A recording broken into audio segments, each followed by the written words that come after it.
नमस्कार दोस्तों, स्वागत है आपका आपके अपने चैनल नॉलेज लाइब्रेरी साइंस में। दोस्तों, इस वीडियो में हम बात करेंगे लाइब्रेरी असिस्टेंट के क्वेश्चन पेपर का। ये जो क्वेश्चन पेपर है ये एनएसयूटी यानी Netaji Subhash university of technology के द्वारा लाइब्रेरी असिस्टेंट की पोस्ट के लिए एग्ज़ाम कराया गया था, उसी का क्वेश्चन पेपर है। ये जो एग्ज़ाम कराया गया था ये नवंबर 2021 में कराया गया था।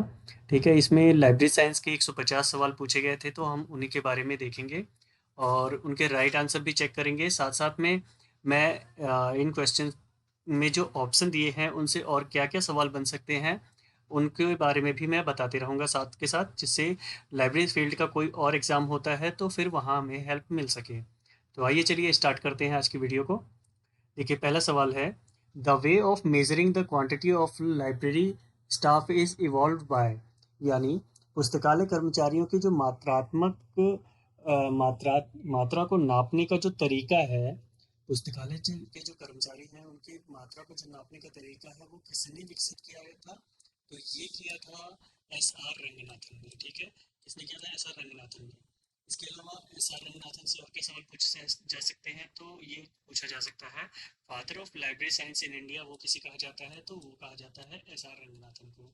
एस आर रंगनाथन यानी सियाली रामोमित्र रंगनाथन। इसी तरह से ऑप्शन डी जो दिया है वहां से सवाल पूछा जा सकता है कि father of Indian national bibliography किसे कहा जाता है? तो वो कहा जाता है बी एस केसवन को।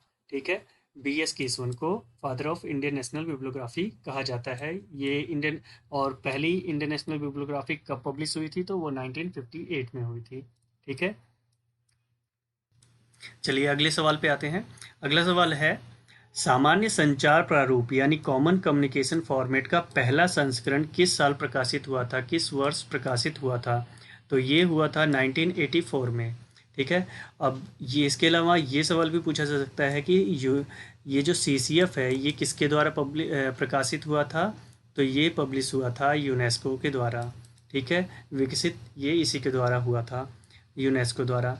और सीसीएफ से और सवाल पूछा जा सकता है कि इसका आईएसओ स्टैंडर्ड क्या है? तो इसका आईएसओ स्टैंडर्ड है 2709, यानी 2709 इसका आईएसओ स्टैंडर्ड फॉर्मेट है। ठीक है, तो क्वेश्चन नंबर 2 का राइट आंसर डी होता है। ठीक, अगला सवाल है, the process of annually removing all the damage vandalised and unwanted book in library is called. तो जो लाइब्रेरी में जो अनवांटेड होती है या डैमेज्ड हो जाती है, ख़राब हो जाती हैं किताबें, इनमें दीमक लग जाती है या किसी काम की नहीं रह जाती, तो उन पुस्तकों को जो निकाला जाता है लाइब्रेरी से, तो उस प्रक्रिया को क्या कहा जाता है? तो इस प्रक्रिया को कहा जाता है weeding out.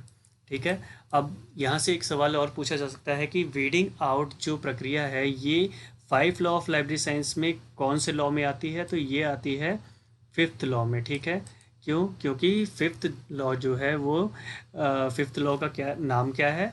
Library is growing organism. ठीक है, तो यहाँ से ये सवाल भी बन सकता है। आगे चलते हैं अगले सवाल पे हमारे। अगला सवाल है, a process by which group like things together is called. तो एक जैसी चीज़ों को जो एक ग्रुप बनाया जाता है तो उसे क्या कहा जाता है? उसे कहा जाता है क्लासिफिकेशन। ठीक है, इसे क्लासिफिकेशन कहा जाता है। अगला सवाल है, in a library catalogue when author, title, subject and all cross reference entries are arranged in one single alphabet in one single alphabetical sequence to find book is in a library catalog is called। ठीक है, author, title, subject और cross reference entry की जो catalogue है उनको जो arrange किया जाता है, तो उस अल्फ़ाबेटिकली जब उनको अरेंज किया जाता है तो वो कैटलॉगिंग का कौन सा मेथड होता है? वो होता है डिक्शनरी कैटलॉग। ठीक है, डिक्शनरी कैटलॉग होता है। इसका राइट आंसर डी हो जाएगा। अगला सवाल है, a combined library catalogue describing the collection of number of library is called, यानी कंबाइंड लाइब्रेरी कैटलॉग को किस नाम से जाना जाता है? इसको जाना जाता है यूनियन कैटलॉग के नाम से जाना जाता है। ठीक है, अगले सवाल पे चलते हैं।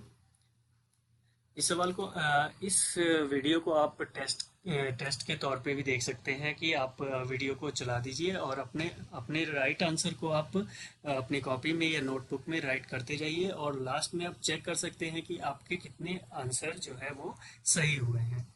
ठीक है, चलिए आगे अगला हमारा सवाल था, file of bibliographic record arranged by call number in same order as the book found on library shelf is called.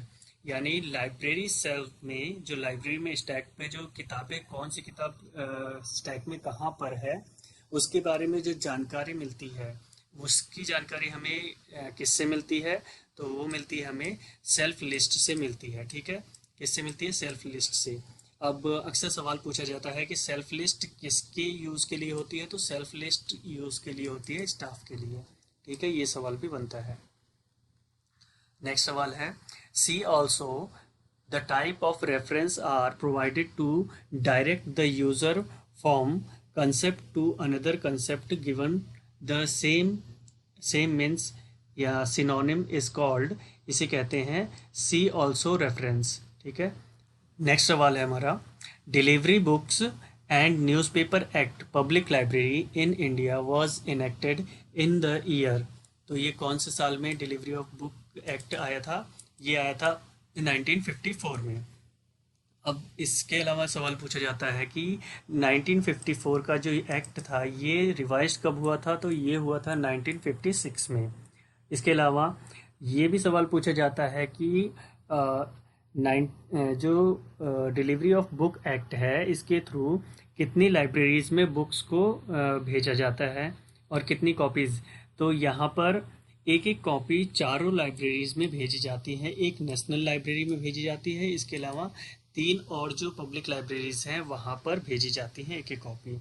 और ये कितने दिनों के कितने दिनों के अंदर भेजी जाती हैं? ये 30 दिनों के अंदर इन लाइब्रेरीज में बुक्स को भेजा जाता है। ठीक है, ये सवाल यहाँ से और बन सकते हैं, तो आप ध्यान से देख लीजिएगा। ठीक है, अगला सवाल है, with the decimal notation each subject is capable of being divided into how many subject of subject। तो बेसिकली यहाँ पे सवाल सीधा ये पूछा गया है कि डेसिमल DDC या डेसिमल नोटेशन में यूनिवर्स ऑफ नॉलेज को कितने भागों में बांटा गया है? तो ये 10 भागों में डिवाइड किया गया है। ठीक है, अगला सवाल है, the printed document produced by library to help user understand how to use library is called. यानी ऐसा वो प्रिंटेड डॉक्यूमेंट का क्या नाम है जो लाइब्रेरी में चीज़ों को कैसे यूज़ करना है, लाइब्रेरी का यूज़ कैसे करना है, उसमें हेल्प करे। तो उस डॉक्यूमेंट का क्या नाम है? उस डॉक्यूमेंट का नाम है लाइब्रेरी गाइड। ठीक है, आगे चलते हैं।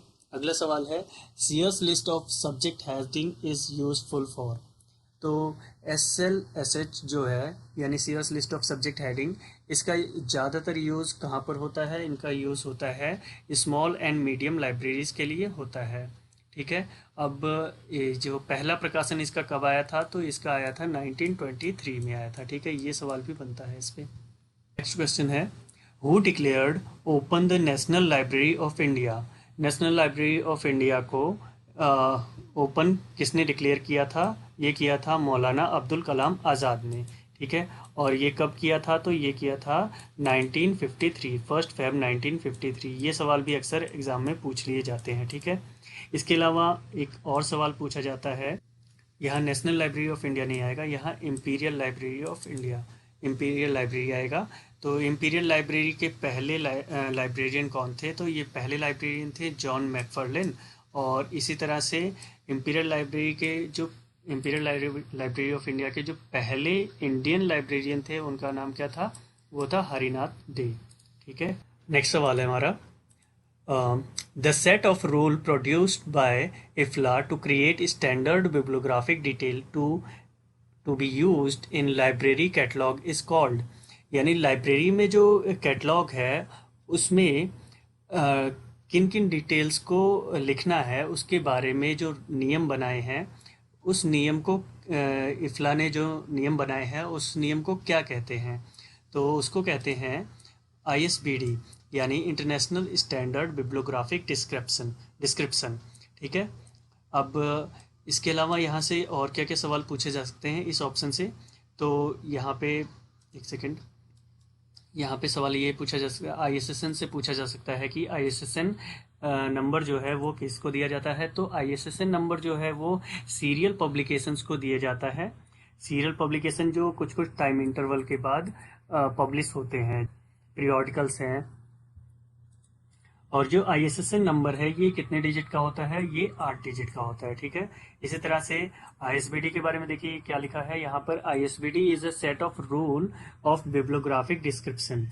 यानी देखिए ISBD को इस तरह समझ सकते हैं, जैसे एक कैटलॉग कार्ड है, इस कैटलॉग कार्ड के अंदर आपको क्या क्या लिखना है, जैसे ऑथर हो गया, टाइटल हो गया, author, title, publisher, place, ISBN number, इनमें से क्या क्या डिटेल लिखनी है, कौन सी डिटेल नहीं लिखनी है, इसके बारे में जो रूल बनाए गए हैं उस रूल के सेट को क्या कहा जाता है, वो ISBD कहा जाता है। जबकि इस कैटलॉग कार्ड के अंदर किन चीज़ों को किस सीक्वेंस में लिखना है, किसके साथ कौन सा कनेक्टिंग सिंबल आएगा, उसके लिए जो रूल है वो रूल है CCC यानी क्लासिफाइड कैटलॉग कोड, या फिर AACR एंग्लो अमेरिकन रूल, ठीक है, कैटलॉगिंग रूल।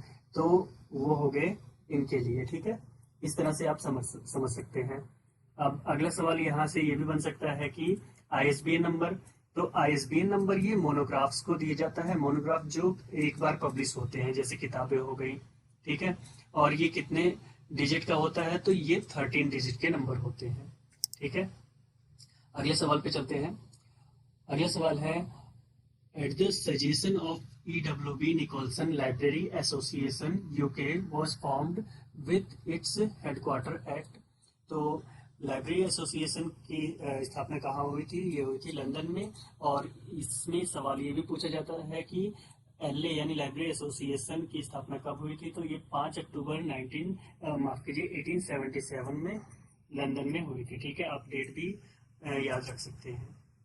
चलिए अगला सवाल है हमारा, राजा राम मोहन राय पुस्तकालय प्रतिष्ठान का एक उद्देश्य किस डैश को बढ़ावा देना है, तो किस तरह के पुस्तकालय को बढ़ावा देना है RRLF का, ये है पब्लिक लाइब्रेरी यानी सार्वजनिक पुस्तकालयों को बढ़ावा देने का कार्य कौन करता है, RRLF यानी राजा राम मोहन राय लाइब्रेरी फाउंडेशन, ठीक है।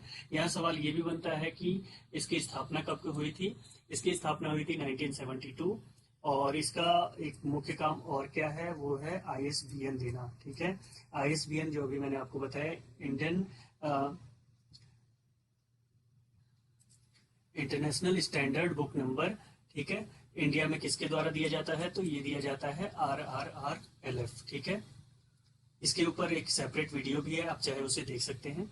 अगला सवाल है, library is the heart of institution is statement of, तो ये स्टेटमेंट किसने दी थी, ये स्टेटमेंट दी थी S राधाकृष्णन ने, ठीक है। ये सवाल हमेशा ही एग्जाम में पूछ लिया जाता है, आप इसे याद रख सकते हैं। अगला सवाल है, the prenatal cataloguing was first used by, तो प्री नेटल कैटलॉगिंग पहली बार किसके द्वारा यूज किया गया था, ये SR रंगनाथन द्वारा यूज किया गया था, ठीक है।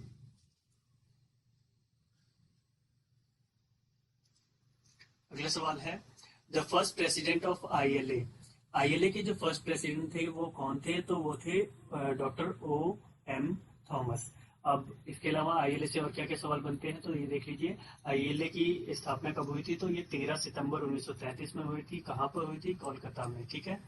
ये डेट, इस डेट को लेकर अक्सर कंफ्यूजन रहती है, तो ये मैं क्लियर कर दूं कि डेट यही एक्चुअल है, 13 सितंबर को ILA की स्थापना की गई थी। आप वेबसाइट पे भी जाके चेक कर सकते हैं।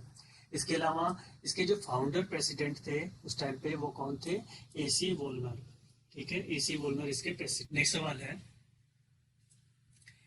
है हमारा, the call number written on small piece of paper is paste on the book to be paper visible to the user is called, तो बुक के ऊपर जो एक पेपर लगाया जाता है, जो विजिबल, जो किताबों को रैक पे लगाया जाता है, तो वहाँ पे भी वो पेपर दिखता है, तो उस पेपर को क्या कहा जाता है, स्पाइन लेवल कहा जाता है, ठीक है। पे चलते हैं, हमारा नेक्स्ट सवाल है, the scheme of classification which use the symbol slash plus to indicate the continuation of सब classes of subject is, तो ये प्लस और स्लैश का जो इंडिकेशन होता है ये किस क्लासिफिकेशन स्कीम में यूज़ होता है, तो ये यूज़ होता है यूडीसी में। यूडीसी यानी यूनिवर्सल डेसिमल क्लासिफिकेशन। और ये यूडीसी की स्थापना यूडीसी कब बनी थी, तो ये यूडीसी बनी थी 1905 में। और किसके द्वारा बनी थी ये पॉल ऑटलेट और हेनरी ला फाउंटेन द्वारा बनी थी। ठीक है। इसी तरह से 1876 में डीडीसी बिब्लियोग्राफिक क्लासिफिकेशन 1935 में, और कॉलन क्लासिफिकेशन ये 1933 में। ठीक है। अब इसके अलावा यहाँ से ये भी सवाल बन सकता है कि यूडीसी में जो स्लैश है वो किस चीज़ के किस काम आता है या किस यूज़ में होता है, तो वो यूज़ किया जाता है जब कंटिन्यू नंबर लिखे जाएं। सपोज आपको तीन लिखना है, 4 लिखना है और 5, ये सब कंटिन्यू ही चले जा रहा है, 5, 6, 7, तो आपको क्या करना है, यहाँ पर पहला नंबर लिखना है, फिर उसके बाद स्लैश और फिर लास्ट का नंबर। ठीक है। इस तरह से स्लैश का यूज़ होता है यूडीसी में। इसी तरह से प्लस का यूज़ कैसे होता है, सपोज नंबर जो है वो डिसकंटिन्यू है, मान लीजिए 5 है, 7 है, 9 है, 12, 15, तो इस केस में आपको नंबर कैसे लिखने होते हैं यूडीसी में, वो प्लस करके लिखने होते हैं। 5, 7, 9 प्लस 12 प्लस 15, इस तरह से आपको नंबर लिखने होते हैं यूडीसी में। ठीक है। चलिए आगे अगले सवाल पे चलते हैं। अगला सवाल है, a complete record of document available in library is called, इसका इसका राइट आंसर है मेन एंट्री। मेन एंट्री के अंदर जो बुक होता है उसका या डॉक्यूमेंट जो होता है उसकी पूरी डिटेल होती है मेन एंट्री में। ठीक है। एडिट एंट्री में सब्जेक्ट एंट्री भी हो सकती है, ऑथर एंट्री भी हो सकती है। ठीक है। आगे चलते हैं। अगला सवाल है हमारा, डीडीसी की उत्पत्ति किस देश में हुई थी, तो डीडीसी की उत्पत्ति ये हुई थी अमेरिका में। ठीक है। अमेरिका में। और ये डीडीसी की फुल फॉर्म क्या है, डेवी डेसिमल क्लासिफिकेशन। और इसको किसने बनाया था, तो मेलविल डेवी ने बनाया था। इसके अलावा ये कब ये स्कीम क्लासिफिकेशन स्कीम कब बनी थी, ये 1876 में हुई थी। इसी तरह से 1876 में और भी कई सारी इम्पोर्टेंट चीज़ें हुई थी, जैसे फर्स्ट जर्नल ऑफ लाइब्रेरियनशिप जो था वो कब पब्लिश हुआ था, वो 1876 में हुआ था। ठीक है। इसी तरह से अमेरिकन लाइब्रेरी एसोसिएशन, इसकी स्थापना कब हुई थी, तो ये हुई थी 1876 में ही हुई थी। ठीक है। इस तरह से 23वें सवाल का हमारा राइट आंसर हो जाता है अमेरिका, और उससे रिलेटेड और जितने सवाल बन सकते हैं वो आप यहाँ देख सकते हैं। ठीक है। चलिए हमारे नेक्स्ट सवाल पे चलते हैं। A system of marks and symbol in the same order denoting number of a series or system of thing is called, तो इसे क्या कहा जाता है, सिंबल्स, जो सिंबल्स होते हैं, सिंबल हो गया और इन्हें सेम ऑर्डर में जब रखा जाता है तो इसे क्या कहा जाता है, इसे नोटेशन कहा जाता है। नेक्स्ट सवाल, prolegomena prolegomena to library classification is contribution of, prolegomena to library classification ये किसने लिखी थी, ये लिखी थी एस आर रंगनाथन ने। ठीक है। ये किसने लिखा था, एस आर रंगनाथन ने।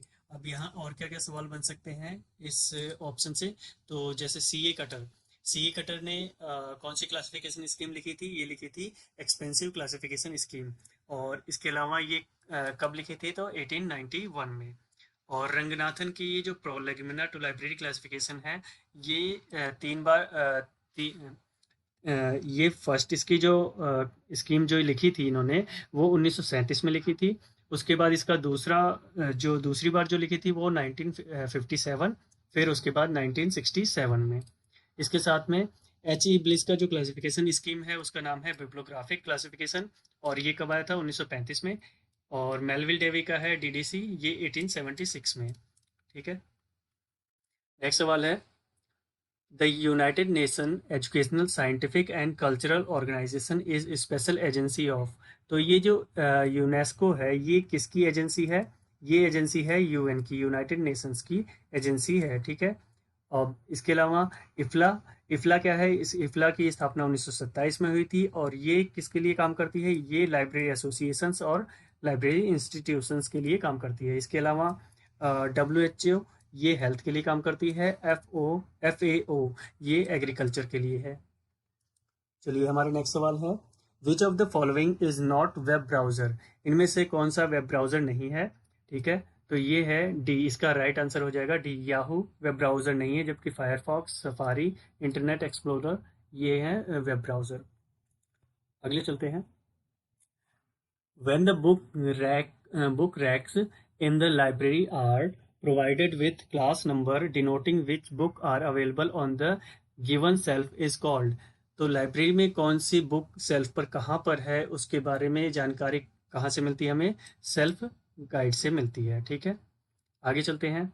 The simplest method of stock verification is by, stock verification करने के लिए सबसे आसान जो तरीका है वो कौन सा है, वो सेल्फ लिस्ट है, ठीक है। आगे चलते हैं। अगला सवाल है डीआरटीसी कहाँ स्थित है। डीआरटीसी बेंगलोर में स्थित है और इसकी स्थापना 1962 में एस.आर. रंगनाथन द्वारा की गई थी। नेक्स्ट सवाल है हमारा, a given classification scheme devised for library material by Henry Evelyn Bliss is, तो एच.ई. ब्लिस के द्वारा जो क्लासिफिकेशन स्कीम लिखी गई थी वो कौन सी है, वो है बिब्लियोग्राफिक क्लासिफिकेशन। नेक्स्ट सवाल है, Who was the first person to use concept of canon of classification? Canons of classification का जो सबसे पहले जो कंसेप्ट है वो किसने यूज किया था, या फर्स्ट टाइम इसका यूज, इस वर्ड का यूज किसने किया था, ये किया था WCB सीयर्स, यानी विलियम चार्ल्स बर्विक सीयर्स ने सबसे पहले कैनन्स का यूज किया था लाइब्रेरी के कंसेप्ट में या लाइब्रेरी क्लासिफिकेशन में। उसके बाद कैनन्स को सबसे ज़्यादा इनके ऊपर रिसर्च किसने करी थी, वो करी थी एस.आर. रंगनाथन ने, ठीक है। सबसे ज़्यादा यूज़ या उसको ज़्यादा से ज़्यादा डिस्क्राइब किसने करा है, वो एस.आर. रंगनाथन ने, जबकि फर्स्ट टाइम इसका यूज़ किसने करा है, WCB सेयर्स ने, ठीक है। चलिए अगले सवाल पे हम चलते हैं। The name of Pioneer English librarian who compile the 91 rule of British museum catalogue. British museum catalogue के 91 रूल किसने लिखे थे, तो ये लिखे थे एंथनी पेनांजी ने। और इनको देखिए ये क्या लिखा है यहाँ पे, मैंने लिख भी रखा है, पेनांजी कोड और ब्रिटिश म्यूजियम कैटलॉग इन 1841, ठीक है। ये एंथनी पेनांजी ने लिखे थे 1841 में। इसके अलावा इन्होंने 91 रूल लिखे थे, जबकि बाद में इन्हें कम करके 41 कर दिया गया था, यानी बाद में केवल 41 ही रूल रह गए थे कैटलॉगिंग के, ठीक है। नेक्स्ट सवाल है, who said a library is a growing organism, तो ये कहा था एस.आर. रंगनाथन ने, ठीक है। अगला सवाल है, एस्लिप की स्थापना किस वर्ष हुई थी। एस्लिप की स्थापना हुई थी 1924 में, ये डेट आप याद रख लीजिए, इससे अक्सर सवाल पूछे जाते हैं। अब एस्लिप की फुल फॉर्म भी पूछी जाती है कि इसकी फुल फॉर्म क्या है, तो वो है एसोसिएशन फॉर इंफॉर्मेशन मैनेजमेंट, ठीक है। नेक्स्ट सवाल है, the public library manifesto is issued by, public library manifesto किसके द्वारा इशू किया गया था, तो ये यूनेस्को द्वारा यूज किया गया था। अब ये पब्लिक लाइब्रेरी मैनिफेस्टो 3 बार इशू किए जा चुके हैं, जिसमें पहली बार जो इशू हुआ था वो 1949 में, फिर सेकेंड टाइम 1972 में, और थर्ड टाइम ये हो गया 1994 में, ठीक है। चलिए अगला सवाल हमारा है, the practice of collecting fees as library fine for the book which are not returned to the library in a time is called, जो लाइब्रेरी में किताबें सही टाइम से रिटर्न नहीं की जाती है उनके ऊपर जो फाइन लगाया जाता है, तो उस प्रक्रिया को क्या कहा जाता है, उसे कहा जाता है ओवर ड्यू चार्जेस, ठीक है। नेक्स्ट सवाल है, a relative index bringing together all related aspect which are, a relative index bringing together all related aspect which are scattered, इसका राइट आंसर हो जाएगा स्कैटर्ड। अगला सवाल है, association of college and research library is division of ALA, ये किसका division है, American library association का। अब यहाँ से सवाल ये पूछा जाता है कि ALA की स्थापना कब हुई थी, तो 6 अक्टूबर 1876 में ALA की स्थापना हुई थी।